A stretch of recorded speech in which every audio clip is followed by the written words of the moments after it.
Hello students of class 10th, I am Sachin Sharma and today I am going to teach you working independently. The name of the unit is self-management skills under employability skills part A. In information technology, working independently is a session. The learning objectives of this chapter is independent working style of independent working. सबसे पहले आप समझ लीजिए independent working क्या होती है। Independent working का मतलब कुछ वर्क ऐसे होते हैं जो कि हम टीम वर्क में करते हैं। किसी भी फैक्ट्री में, किसी भी कंपनी में कुछ टीम वर्क होता है जिससे कि हम एक साथ मिलकर कोई वर्क परफॉर्म करते हैं और जल्दी काम हो जाता है और एक्यूरेटली काम होता है। लेकिन sometimes we require to work individually और independently. Human beings are social animals, we are nothing without others. Right from our childhood we have been taught about having team spirit. Team spirit तो हमारे अंदर होनी चाहिए, बचपन से हमें सिखाया जाता है कि टीम स्पिरिट होनी चाहिए। The art of working is teams, but sometimes in many conditions it is required that one must be able to handle situation one's own and work independently. In this session we will discuss that very some quality working independently and what all it takes to work independently. इस session में आप पढ़ेंगे कि working independently का मतलब क्या होता है और इंडिपेंडेंट वर्क करने के क्या फ़ायदे हैं।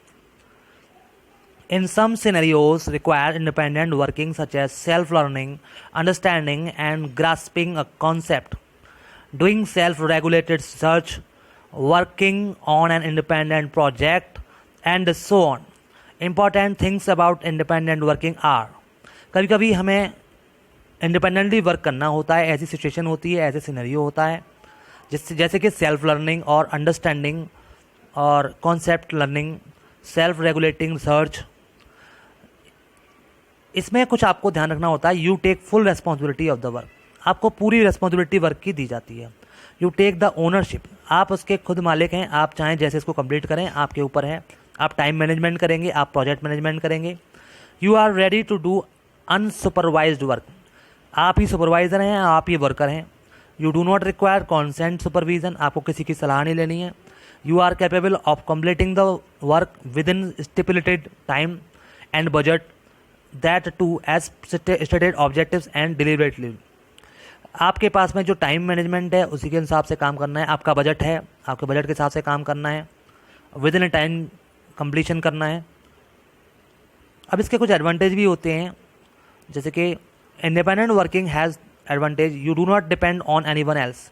हमको किसी पर डिपेंड होने की जरूरत नहीं है, अपने टाइम के हिसाब से हम अपनी एबिलिटी के हिसाब से हमें परफॉर्म करना है। You are your own boss, तुम अपने खुद के बॉस हो। You can decide what to do and when to do. अब मैं आपको बताऊंगा कि इंडिपेंडेंट वर्किंग की कुछ क्वालिटीज़ आपके अंदर होनी चाहिए, तभी आप इंडिपेंडेंट वर्किंग कर पाएंगे, अदरवाइज आपको टीम में ही वर्क करना पड़ेगा। Some pupils have the quality to do work in independent environment. इसके लिए कैसे पहचानेंगे कि हमारे अंदर क्वालिटी है कि नहीं? कुछ क्वेश्चंस के आंसर आपको पता होना चाहिए। Do I have excellent listening skills, do I take the feedback and suggestions, am I a self motivated. अगर आपके अंदर सेल्फ मोटिवेशन है, आप खुद वर्क कर सकते हैं, मोटिवेटेड हैं। सेल्फ इम्प्रूवमेंट है, सेल्फ कॉन्फिडेंस आपके अंदर होना चाहिए और लिसनिंग स्किल आपके अंदर होने चाहिए, जैसे कि आप वर्क को कर सकें सुनकर डेडलाइंस के हिसाब से। क्या आपको किसी और की हेल्प की ज़रूरत है या नहीं है? तो अगर आप वो नहीं है तो आप इंडिपेंडेंटली वर्क कर सकते हैं। सबसे पहले आपको बताता हूँ सेल्फ अवेयर क्या होता है। Self aware people develop mindfulness abilities and keenly observe how he can improve personality to grow into a mature individual and better leader. Self awareness का मतलब होता है फुल अंडरस्टैंडिंग ऑफ सेल्फ, अपने बारे में पूरी जानकारी in terms of strength and weaknesses. हमें पता होना चाहिए हमारी वीकनेस क्या है, हमारी स्ट्रेंथ क्या है, हमारे क्या इंटरेस्ट हैं, हमारी एबिलिटीज़ क्या हैं, हमारे एटीट्यूड्स क्या हैं, हमारे अंदर क्या क्या कैपेबिलिटीज़ हैं।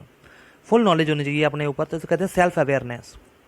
Knowledge of how one can utilize these, क्योंकि हमें इन सबको यूटिलाइज करके वर्क को परफॉर्म कंप्लीट करना है। तो this is the chart of self awareness. self-disciplined, know own strength and weaknesses, decision-making power, open-minded, mindfulness, ये सब अपने अंदर क्वालिटी होनी चाहिए, तभी आप इसको वर्क को टीम से हटकर और सेल्फ कर सकते हैं, इंडिविजुअल कर सकते हैं, इंडिपेंडेंटली वर्क को कर सकते हैं। सेकेंडली, सेल्फ मोटिवेशन आपके अंदर होना चाहिए। Self motivation is the ability to do things on your own without being told to do so. अगर आपसे कुछ कोई कहता नहीं है, आपको खुद ही सोचना है क्या करना है, तो आप कहते हैं यू आर सेल्फ मोटिवेटेड। आप खुद सोच सकते हैं कि हमें क्या करना है without being told. It is a fire within that lights our path and drives us to do and achieve something। हमें खुद डिसाइड करना है मोटिवेटेड होकर, इसे कहते हैं सेल्फ मोटिवेशन।